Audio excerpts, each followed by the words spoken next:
Hey, Corona TV viewers, this is Peter Keys from Leonard Skinner. I want to wish you all a happy birthday. First of all, let's just do the elbow bump because we can't do the handshake right now. Hello, everybody on Corona TV. This is Macy Gray. You're smiling, and I saw your beautiful daughter earlier, who I said could come on the show anytime.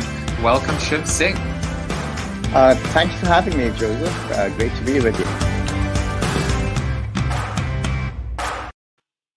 Hello, everybody. It is 5 p.m. It is 5 p.m. somewhere. Wait a second. It's 5 p.m. here, which means it's time for not Corona TV, but what I'm calling now Corona cocktails. And I am really, really happy to be bringing on a friend, a colleague, a brother from another mother, Mr. Aaron Strout. You will notice that it didn't really freeze, did it, this time? I wonder why. Well, I know why. No, I don't know why. I think I know why. Does anyone know anything anymore? Steve Garfield has become my my muse. He is so helpful and always like a principal. He's like a school teacher because he's always chastising me and telling me all the things I'm doing wrong. But he actually reminded me that I should be hardwiring versus using Wi-Fi. So I'm hardwiring and, you know, figured out a whole Ethernet thing. And so I have a cable into my laptop today. But also today, my Logitech camera should be arriving. So we're going to see whether, in fact, an external camera makes a difference in terms of frames per second, in terms of lags, and also hardwiring. And, you know, I keep this up every day to try and show you that I'm making mistakes every day, but I'm learning every day and I'm growing every day. And hopefully you're growing with me as well. So, Bob Farnham just said, I thought that was my job. Of course it is, Bob. This is just my way of checking that you're watching, but you haven't been very helpful lately. It's been all Steve Garfield. I'm putting the two of you together to determine who's going to be more helpful. But Bob, you know I love you, man. So you've got something to do for me for the Great Celebrity Experiment Challenge. So your marching orders are in order. Well, anyway, I've got my glass and I got my cubes and I got my scotch. So I'm going to be pouring a glass soon, but I better make sure that I'm not drinking alone and I bring Aaron on. You know, another thing that I decided to do today is not share my window, basically, which is to use, you know, the visual aids that you have in front of you right now to see whether, in fact, that was drawing on the CPU and drawing on the ability to kind of mess up the video. So I just started doing that right now, and now you can actually see what I would normally show you. So welcome to the show. Aaron Strout, well, he's coming in a minute. He is going to be my guest. And as you know, this week, we're now, it's hump day. So Aaron Strout is right in the middle of the week. Jason Burnham tomorrow, and then the Marketoonist on Friday. And I was talking to Tom earlier, and it's going to be cool. He's going to be bringing some of the, you know, I asked him to bring his first cartoon ever, his best cartoon, his most controversial one, and then a series of COVID-19 related Marketoons that he's put together as well. Some quick happy birthdays to Rob Hecht, Susan, Yehuda, Raman, Brian, Larry, I was going to make a bad joke, Damien, Michael, Sarit, Ian Schaefer, and then two people from LinkedIn. Sometimes LinkedIn shares birthdays. For some reason, people don't feel they should be sharing birthdays on LinkedIn because I guess, you know, that's not, you know, it's a business to business network. That's ridiculous. Of course, you should share birthdays. Don't you wish your colleagues happy birthday? So to Shola and Adam, happy birthday to you guys. Let's talk numbers very quickly. Again, we're looking at 2 weeks numbers now. at any given point in time. We broke 1 million. 1 million Americans have been infected, have been afflicted by COVID-19, and we're approaching 60,000 deaths, unfortunately, in the US. Those numbers don't seem to be, they seem to be plateauing, but unfortunately they're not slowing down. And we know that we need them to slow down really, really quickly. So enough of the preamble. You know that I've been interested and focused on my great celebrity challenge experiment. Maybe Aaron can help me a little bit with it because he's a good marketer. So I'm going to bring him on in about 35 seconds. But I just want to say hello to our regulars, to Jan, to Joey over there. And Bob is saying freeze hot water and your cubes will freeze clear with no air bubbles. I'm going to try that tomorrow. I guess you see he's still giving me advice. So we'll have a look at what the ice cubes look like, I guess, next week. Welcome to the show, Mr. Aaron Strout. Did you know that about ice cubes and hot water? And you are watching me on another screen right now because there's a little bit of a lag. Welcome to the show, Mr. Aaron Strout. Did you know that about? You would think you would understand technology. I did. And by the way, I am. Well, I've got you up on Facebook Live. I don't see you here, so I'm wondering if I should leave and come back. But I can see that I'm on the show. Okay, so what happened to you? You obviously lost me again. What's actually happening right now is there's an 8-second delay. So leave and then come back. Mike Schneider said it's his first time. I mean, I thought this guy understood technology. So yeah, go off, come back, and let's see if that works. What's actually happening right now is there's an 8-second delay. So leave and then come back. Mike Schneider said it's his first time. So yeah, go off and see. So, you know, it's not just me making mistakes, it's my guests as well. And someone had to be the first to not be able to figure out technology. Let's see. Is that better, Mr. Strout? Now I'm here, and I can see you and not having to look at you on Facebook Live. I'm making sure I'm muted so we don't hear parallel live. So you could not figure out not technology, but? Techmology. Technology. Mm-hmm.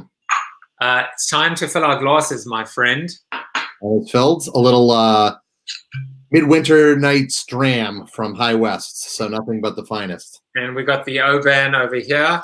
Yeah, cheers. Cheers, my friend. All right. So let's see what do you know who some of these people are? Have you heard of this guy Schneider Mike? I've heard his name. I don't really I'm not that familiar with his work, but I know he wrote a book on QR codes, I think a dummies book or something like that. Yeah, totally. I mean, what a rookie mistake, Mike. And Joey says he still loved. Well, I didn't do anything wrong this time. It was all Aaron Strout. So you can boo me all you like, Martin. It doesn't matter. Bob said, "Who knew this was a comedy show?" Well, depending on how much we drink, we might be bursting into some spontaneous Borat. And I'm just going to leave you with a riddle. What has two thumbs? Speaks a little bit of French. The disgraced CEO, the late disgraced CEO, right? We had some good laughs in a rickshaw in Austin during South by Southwest to that particular joke. Yeah. Mike says, rivaled your book on fax marketing. Exactly. I heard actually that the fax is going to make a comeback. It totally is. I mean, look how funny it is. Jeff Minsky just said fax marketing will make I practice say fax, by the way. Good. You. Yes. Now I'm just going to take him out for a second, although because Martin just asked, Martin, you're preempting me perfectly today. Is that a roast behind you? If so, when can we expect? I feel like I'm getting roasted today, but I'm going to take Aaron out only for a second. Or actually, I'll do that. That, my friends, is where I'm broadcasting from. I was able to get on a plane and fly all the way to Austin, Texas, and that is the world famous Salt Lick. Now, Aaron, what can you tell people about the Salt Lick and me? You've eaten a lot of their pickles and a lot of their coleslaw and a lot of their onions, I think, is your favorite snacks. Adam Keats in the house. How you doing, Adam? We got, who needs the real South by Southwest? We've got a virtual one. So yeah, so like I've been going to South by for at least 10, 11, maybe 12 years. And for some reason, every year, especially when Aaron was involved, I think it was kind of spiting me. We'd end up with about 35, 40 people at the Salt Lick. Now, for those of you that don't know me, I tell people I'm vegetarian, but I'm actually kosher. So I do eat meat, but I don't eat that kind of meat. And so I would go there every year and eat nothing but pickles, coleslaw. I think maybe there was like a potato salad. It was. It had mayo in it, though. I think the onions. I think you only did the coleslaw, the pickles, and the bread. And the bread, yeah. And then the dessert, which was like was it like a pecan pie or? Yeah, the pecan pie and a cobbler. Each cobbler. Yep. So those were the good old days. And, South by Southwest, God bless them. They tried to keep that festival going as long as they could. I mean, I feel bad. I don't know why I'm laughing. But it was just, the writing was on the wall. Well, it was a tough one. And we do at W20 a lot of events around South by Southwest. You've come and spoken at several of them, and you and I have hung out and enjoyed lots of good barbecue and breakfast tacos and the like. But it was frustrating this year. At the same time, I know that it was hard because there's so many small businesses in Austin that really thrive. I mean, I think the economy there makes, I want to say something like 40% of their revenue in the 2 weeks. And so it was a hard decision. And I think they were sort of hoping that maybe it wouldn't happen. This was before like everything shut down. We knew that some things were shutting down. But I think the biggest issue was, Texas at that point hadn't been as hard hit with COVID. I think they still haven't been. They're talking about opening some stuff in Austin as of this Friday, including movie theaters, restaurants, and bowling alleys, although at only 25% capacity. I thought you were talking. That was the worst possible time to get a drink. I waited until you got a drink, so I would leave an awkward pause in the conversation. Well, is there any truth to the rumor that you're sitting on a pile of the books that you co-wrote so you could see the screen? I single-handedly, I think, other than Schneider Mike, probably bought 2,000 books, and they're all stacked in my office right now. So I use them as, disposable furniture, because I think we were the two of the main purchasers of our own book. We bought 4,000 of the 5,000 that got sold. It's funny. We're getting a bunch of comments, and I'll get to those in a moment. Today, I actually sat on a panel at a conference in Lithuania, and it's not an island in Second Life, but and I don't know how many of you know this, but my ancestors are actually from Lithuania originally. So it's kind of like weird and surreal that I would be at a conference in Lithuania. This is a real conference, but obviously they moved it completely to virtual. And I think they did a pretty good job. There were about 150 to 200 people on this panel this morning. So I was thinking to myself, can you put on an event virtually? The answer is yes. From a content standpoint, the answer unequivocally is yes. In fact, you can probably do even more using technology and software. But what you can't do is the things that, let's be honest, is really why most people come to conferences, which is the networking and the human interaction and the relationship building. Yeah, I mean, it's something we've been thinking a lot about, because we at W20 participate in a number of different conferences. We host our own conferences. And that is one of the things that comes up, is it's the networking and then even interacting. I mean, we have things like Facebook Live, LinkedIn Live, YouTube Live, like you're streaming through right now. And it's nice because you can have a little bit of that virtual interaction. But I think anyone that's watched a conference through Facebook Live you don't really feel like you're that connected to the audience members. You don't really have a shot at meeting the speakers after. You don't really have a shot of asking questions. And so one of the things we've been grappling with is we know that in the New World Order, you are going to probably have more of a digital presence, even if there is a live event. So could you bring something like Zoom or some sort of virtual, conference technology to it, so you have people up on a panel and they can actually ask questions, and maybe you do like a pre or a post smaller meet and greet with the speakers. So it's not the same as having a meal with them or having a drink with them, but you could do things like this where you're virtually hanging out with smaller audiences, and maybe creating more intimate events leading up to and after the fact. And so it's going to take more work, it's going to take more thoughtfulness, but I think in some ways you could also create a greater level of engagement with some of these people, whereas before it's a little bit of a, you show up, you drink, maybe you go to a few sessions, you leave, and then you've done your work and you move on. Well, I would say anyone who says that you can't have engagement and intimacy using this format, I mean, I'm seeing all the stuff going on in front of me, right? Which is, Adam and Mike, get a room, guys. I mean, what the hell is going on? And we've got, Mike, who's just peppering stuff. It's coming thick and fast. Let me tell you. But this is one way, right, Aaron? I mean, this is just using comments, and I thought of I'll do a little bit of an experiment right now, because I'm all about that. Which is, you see that URL right now, bit.ly/Corona Cocktail. If you want to come on the show and hang out with Aaron and myself today, what you got to do is click on that link today, bit.ly/Corona Cocktail. Do not do that if you don't have an adult cocktail yourself. So you better have one, and I will see you. And if I don't see you with a cocktail in your hand, you're not coming on. And also, if your name is Ben Dover, you're not coming on either, because Ben Zoom bombed me the other day. So he's become my spirit animal. Good old Mike Cox and Ben Dover. What if they're named Willie Make It? No. Okay. Actually, yes. All right. So some more. Wow. I don't think I can keep up with all these comments. But let's talk about the content, for a second. Which is, Martin is saying, some of the event business will come back, but a lot will not.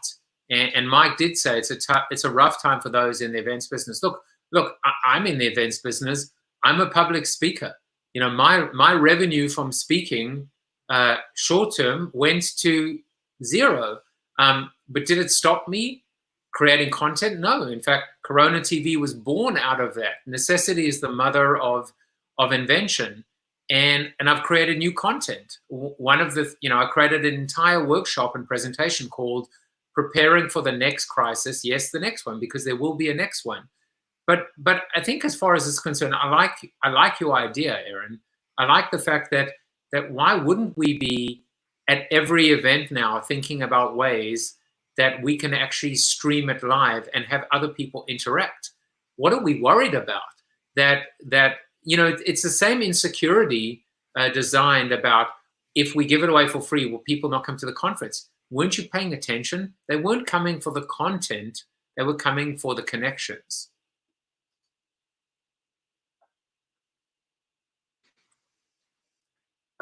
You may have frozen, or maybe you're just in awe of what I'm saying, Mr. Strout. Speak, but apparently I'm freezing up on you, so I don't know if you can hear me now or not. But did you pay your electricity or your data bill this month?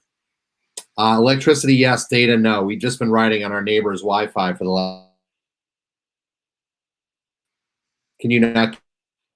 You're going in and out. Okay. Let me try jumping out and jumping back in one more time. All right. So if anybody would like to be my guest on the show today, because Aaron Strout, I knew I shouldn't have let him on. This is what happens when you try and be kind to a friend. But I will respond to you guys. You know what? I'm just going to leave him out there for a second. Aaron, thumbs up if you're good. Yeah, he says he's good. Let's see. You back? I'm back. Can you hear me okay? Yeah, Yeah, you know. yeah, you're fine. I was just joking. Just messing with you. So Ian Cornell, good idea. Ooh. I hung out with Ian at South by, I think, last year. He's saying, well done, lads. I think by lads, he means just me, but that's okay. And Adam's saying he's got iced tea, but served in glass from, do we let him on if he's just got iced tea? I say no. No. Not so Steve Garfield is here, and he said BevNet does a great job of live streaming their conferences.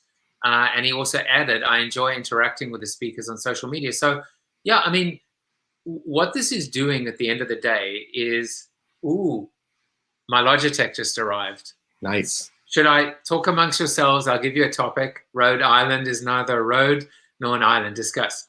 But what do you think? I mean, where do you think it goes? Like in terms of events, in terms of festivals? Yeah, where I was starting to go, I mean, I think this will impact music and sports events. I mean, virtual reality is going to come to be a bigger role in that. I know the technology, particularly the hardware, has been a little lagging, and no one's really been forced down this path. But I do feel like I was starting to say that necessity is the mother of invention. And while Steve is absolutely right that it is nice that we can interact with speakers on social, there are a lot of people, both speakers and attendees, that still are not as comfortable with social as probably the three of us are. And so let's find ways to be able to more meaningfully interact, whether that is a pre-greet or a post-greet with maybe 10 of us or 15 of us. Maybe it is having a Zoom, board in the room so that they can stay muted, but when they want to ask questions, they can virtually raise their hand and then ask a question to the speaker. And so they feel like they're more there. Maybe they can see the room, in addition to seeing the stage. And so, they have a little bit more of a feel like they're in the audience. And, maybe there are the opportunities to have a side chat so that, people who are virtual and people who are attending can both interact with one another. So I think there's all sorts of opportunities to do more and to take away from this the fact that things will change. There will be fewer people at live events. But that could also be an opportunity to have more virtual people at live events and doing things in a way, and so more sponsorship opportunities, more ways to get content out in front of people. But it's just a matter of thinking outside the box. And everybody knows that when I do this, it's because I'm looking on LinkedIn to see comments. Very subtle. I thought you were giving me the full, the full screen, and that was it. It was really so. And Luca just commented on LinkedIn. George Galati, what's happening, George? Good to see you, my friend. So I met George at W20, and George, I've been trying to actually connect with you, but you're out skiing pretty much every other weekend. You love your skiing, but it's good to see you as well. And Fossa Ixon, I think I got that right, said hello on LinkedIn. Hello to you as well. I mean, I think we're proving it right now. We're proving a little bit of engagement. We're proving, the ability just to hang out and mix it up a little bit, and maybe it's a good way to end the day. But enough about virtual and conferences and Salt Lake. In your capacity, you actually still have a job. You're one of the few. You've done some amazing things at W20, and I think I would like you to talk a little bit about W20, about the company, about the work you do. And I know that you've done some specific work during this particular time that's worthy of talking about. Yeah, so thank you for giving me the opportunity.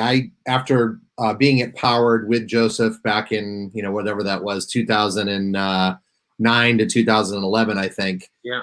I joined a company called W20, and we're an integrated marketing communications firm. We focus on the healthcare industry. And one of the things that's been nice is I know this time, of COVID apocalypse has made a lot of people feel unempowered because, as Mike had said, if you're in the events business, this is hard. If you're in the consumer or travel space, it can be hard.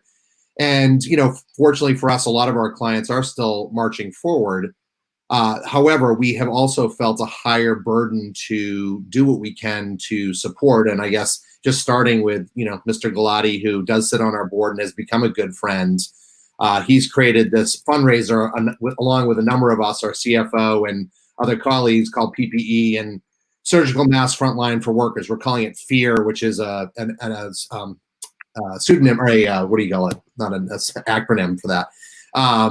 But it's one of those things where we're raising money to get PPE for people in need, right? It started with the frontline healthcare professionals, and then it's really started to look at, can we help homeless shelters? Can we help clinics? Who can we help?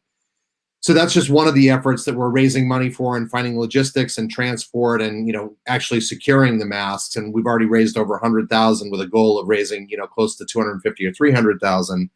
We're doing something called Ventilator SOS, which is this group of Berkeley and UCSF professors, MDs, engineers who realized that you could take sleep apnea machines. A lot of people have sleep apnea machines, the CPAPs, in their houses and aren't using them. You can convert them with a very small effort into emergency ventilators. And what we're finding now is we're actually going to be able to start serving the international population, because places like Africa, South America, India are going to get hit, and they don't have the infrastructure to be able to combat that, right? Doing things like partnering with the California Life Sciences Association, using our technology to come up with a dashboard that tracks COVID-19 conversations real time, which a lot of people do, but the real power to it is being able to sort of sub-segment. So what are the HCPs talking about? Like, what are the top stories, top tweets, top voices, top hashtags? What is the scientific community, which a lot of people care about? Are they talking about vaccines? Are they talking about tracking? Are they talking about treatments? So things like that are critically important. The Commons Project, right, which is a public trust, which is really got a lot of big brains from big companies, but is just doing good. And they've got a COVID check, a risk assessment tool, a COVID map, where they're looking at where the outbreaks are and doing other things like that. So helping them out. And then, lastly, looking at things like honoring our healthcare professionals, as well as the restaurateurs, the people who work in grocery stores, the janitors. So we're calling it our Corona Fighters. And all we're doing is just posting pictures and videos on Instagram, just really acknowledging these people. There's nothing beyond that other than just to say thank you. I don't know if anyone saw Alicia Keys' Good Job video that she did, but similar vein. If you haven't watched it, Google it on YouTube and look for the CNN video that accompanies it. It will definitely make it dusty in your room, I promise. So those are just a few things we're doing in addition to helping existing clients with looking for vaccines, looking for treatments, looking for the best ways to test. And so it is good for us to be right in the midst of that, helping those people. We're 1,300 people strong right now, and we're across 18 different offices, mainly US, but UK and London. And so, it's been a good run, and we feel like we're just getting stronger through this as we partner with clients and people like George and other nonprofits to try to really make a difference in this time of trouble. So I have to say, it's worthy of pouring my second, and we all know what happens after the second. But I take my hat off to you guys. I mean, I've always admired the leadership, yourself, Bob, the company. But as you were talking, I was thinking to myself, and Jan said, good work, Aaron. Thank you. I'm thinking to myself, here is a company, a group that you may not have heard of, and they're doing more than probably 90% of the Fortune 500 or Global 2000 companies. And I'm not talking about the road stuff. I'm not talking about writing checks. I'm talking about innovation. I'm talking about thinking about solutions. It's incredible how much work you guys are actually doing. And I was thinking to myself, what if every agency, every digital agency, every consultancy was to do what you guys were doing? Maybe they are, but maybe they're not. Maybe they're not. And guys, you should go to coronatv.show or jaffejuice.tv and look for the interview with Eat Big Fish, with Chad Dick, who talks about how we can actually use hacking principles and even understand and innovation to come up with solutions, to think about like a CPAP machine. This is brilliant stuff. And, it's easy to write a check, although not enough people are writing it. It's a lot harder to actually commit to solutions and change and actually practice what you preach.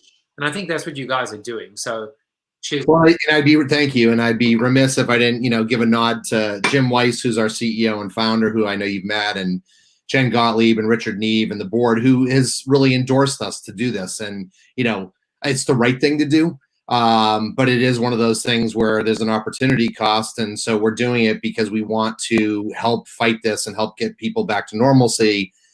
Also, while helping, other clients like people with diabetes or cancer or, gout or any of these other diseases that also need to be treated, that those people are suffering right now. So we're also helping our clients. Thank you, Karen. Helping our clients, fight through that as well and find new and innovative solutions to get to patients to be able to get to doctors, to get to treatments and things like that. So I'm honored and privileged to be working in an environment like that. And it's been a lot of work, but it's, every day I can sort of put my laptop down and say, wow, I feel like I made a difference today in the world. And again, it's a tribute to a lot of our leadership and enabling those kind of things. I just hope that the execution of these programs is not like your execution on the show today in terms of, well, we have a caller. We have someone who has a question, it would appear, who's laughing at that joke right now.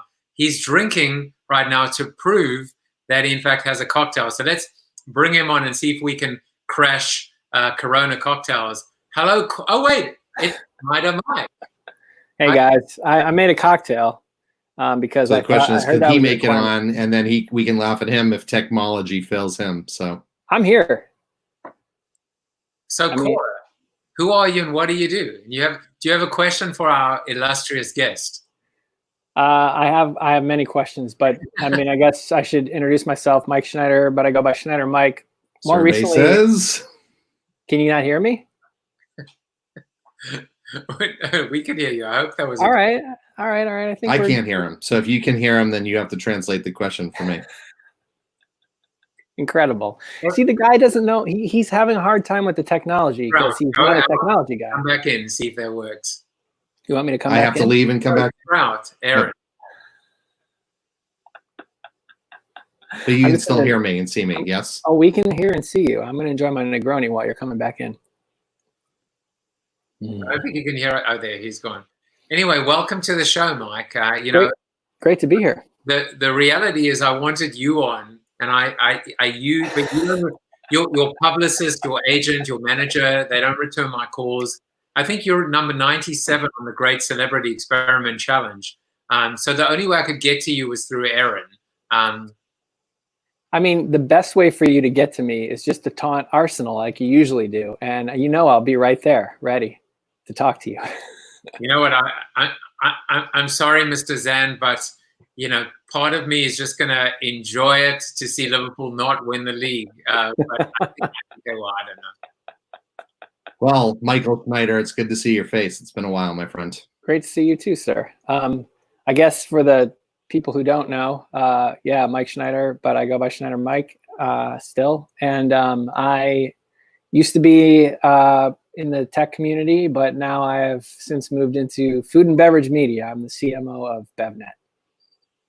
So you're the one doing a good job with virtual streaming events. We're trying.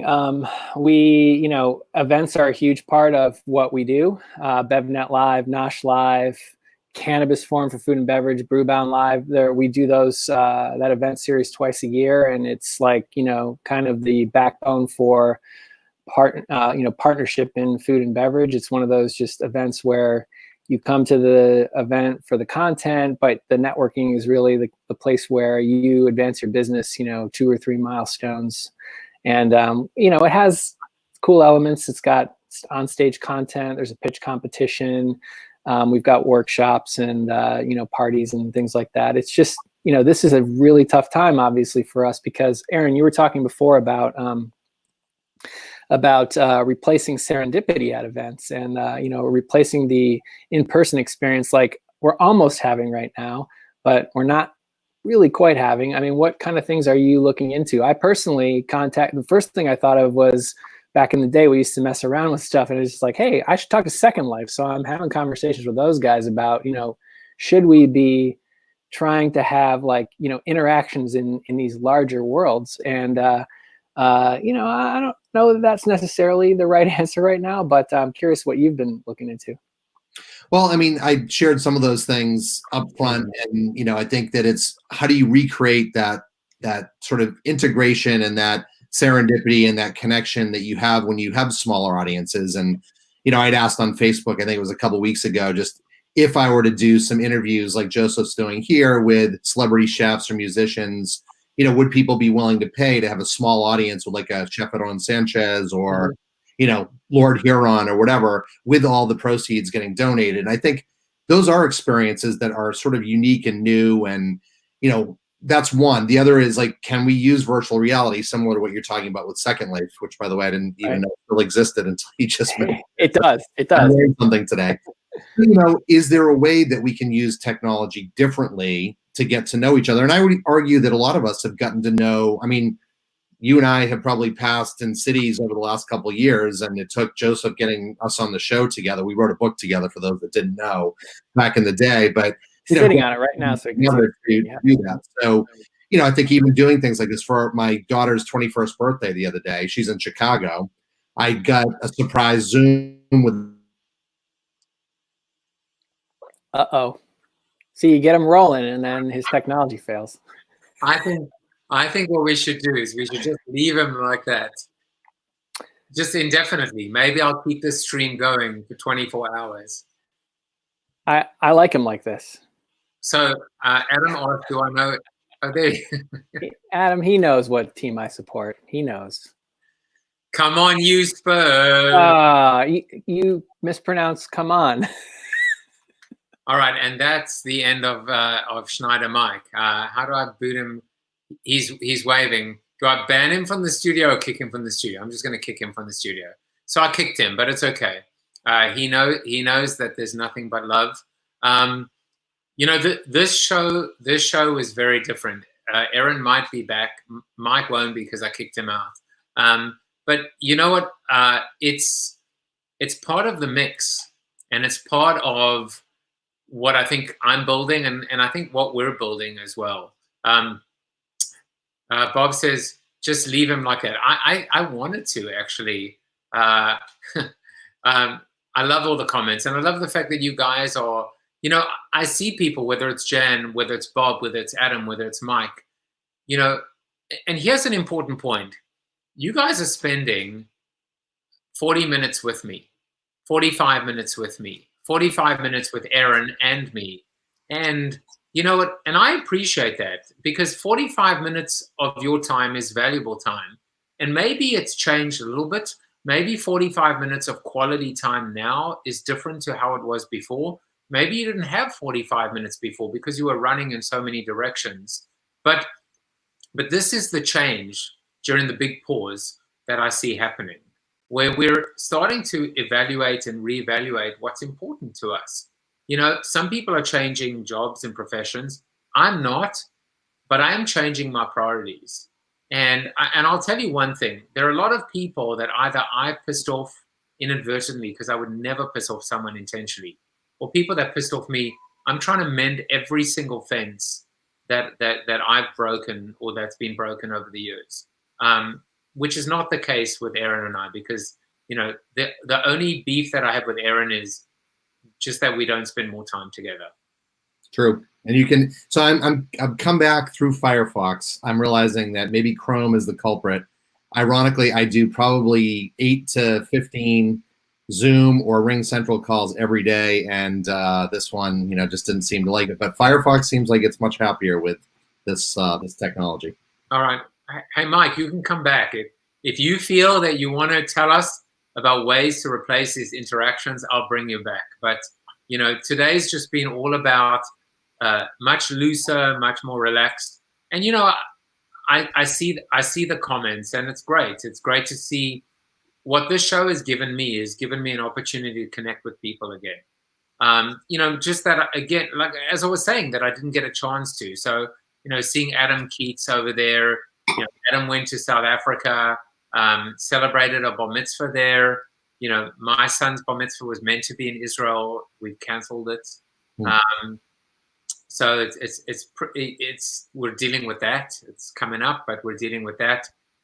Mike, you wanted to come back and give us some pearls of wisdom, so you're back.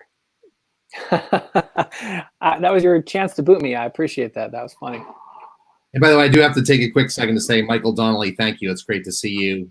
It's been a while. So I think, Joseph, I met Michael through you back in the early days of digital when he was at, where was he? He was at Coca-Cola, right? Before he moved on to MasterCard. So he's been at a number of big brands, and I think he's still at MasterCard. So. No, he isn't there anymore. But I'll tell you one thing about Michael Donnelly, if I may embarrass him. Probably in the dictionary, by the word, when you look at the word integrity, it says see Michael Donnelly. But he's just an all-around good guy. And to call him a client is probably to do him a disservice. Same like Martin Albarda. These are people that were my clients. The biggest insult I could ever tell, name them or say about them is that they're a client. They're friends. When you actually really get to know the person, it makes a world of difference. But anyway, Mike, you wanted to add something. You wanted to tell us about how to replace those interactions. I mean, one thing that we've seen is things like this. It's ironic because the old school call-in show seems to be one way to replace these kinds of interactions. Another thing is, Zoom roundtables, but the trick is to have them very well curated, because putting a bunch of people in a room with no rules ends up just being a bunch of people in a room with no rules, and you've got your Brady Bunch Zoom sort of thing happening, and you don't really have a way for people to interact and to get value out of it. So we created a call-in show called Office Hours that we launched this week, which has ways for people to know what's coming, who's going to be on the show, so you can submit questions in advance, and then we have them come in similar to the way that you had me come in. And I was curious to join the show to see how you do it. I mean, I like this StreamYard setup. This is pretty cool. We're using Zoom. I just kicked him from the studio.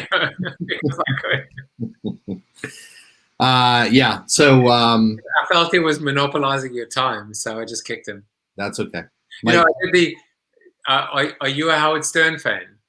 I do like Howard Stern, not as much as Kyle Flaherty, but by Paulo Simas, who I think you've also met, he and I, driving in and out of the city occasionally, would listen to Howard Stern. And I know he just did an interview with my Tom Brady. I actually have my Patriots T-shirt on today. I'm about to kick you from the studio. But because then you'd be guestless, but I appreciate that. I know you're not a big Patriots fan.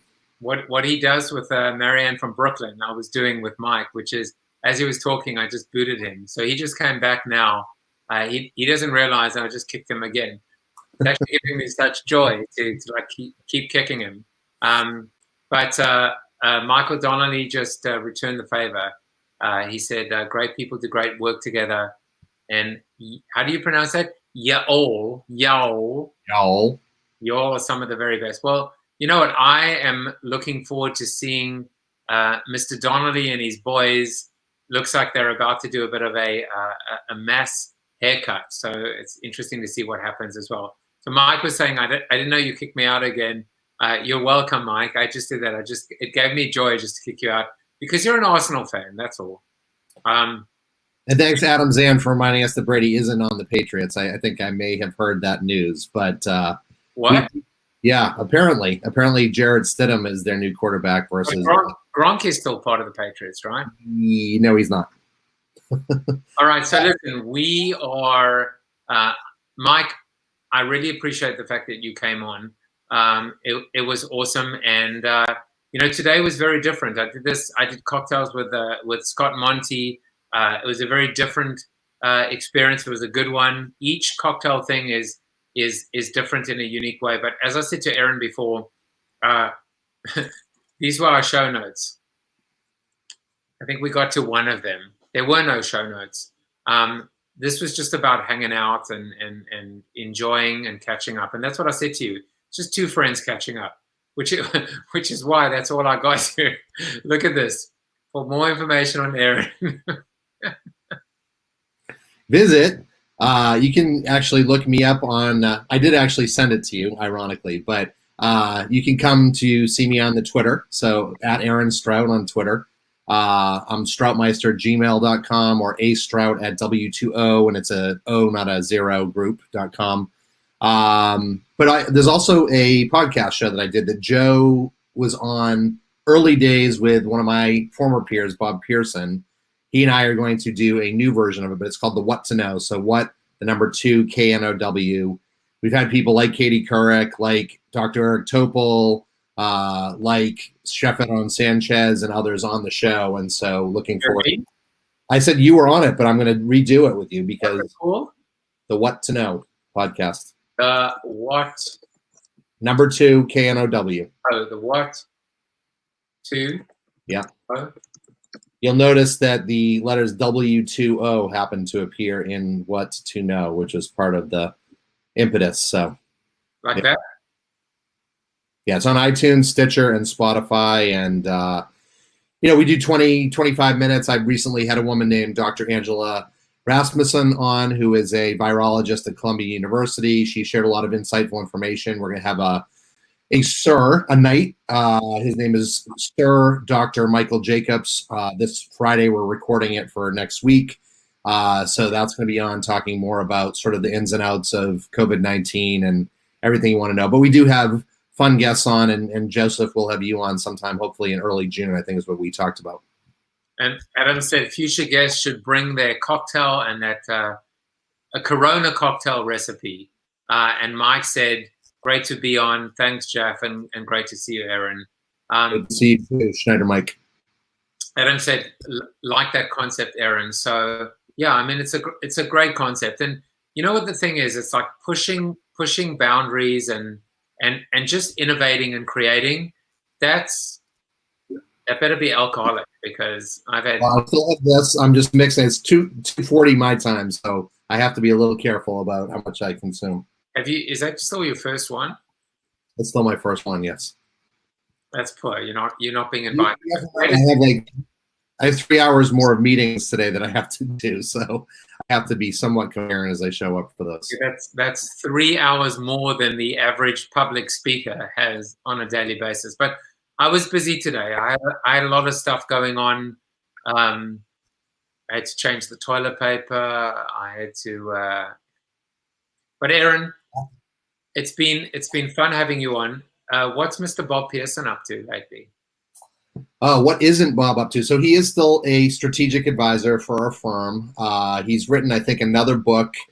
He did actually do a post, a piece in Techconomy that talked about the other plague that's upon us, right? Which is this plague of disinformation. And he's been very focused on, keeping the integrity of news and making sure we're aware of what the right sources are. But he's teaching classes. He's, I think, doing some work for the State Department. And, that's what Bob has always wanted to do. He always feels best when he's doing 15 different things. And so he does stay connected to us and still is, a good friend to W20, still, ducks into client meetings from time to time, but he'll forever be a friend and also a brother, even though he's 100 pounds lighter than when we first met him, but sheltering in place down in Austin, Texas. Has he continued to lose weight? No, I think he leveled off at whatever his target weight was. I want to say it was like 185, 190, but he had been up probably closer to 10 pounds? 10 million pounds.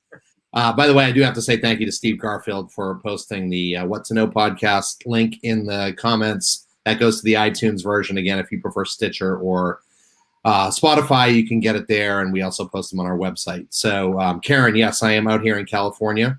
I actually live in the Bay Area now. So after 40 years in New England and other places, 6 years in Austin, Texas, and now almost 5 years working in San Francisco, living out in the East Bay, so close to Walnut Creek. So I like the fact that you've now hijacked my show by changing the name to Aaron Technology Strout. Yeah. And starting to respond to commenters instead of me doing it. But that's you would do the same thing on my show, though, wouldn't you? I would. Yeah.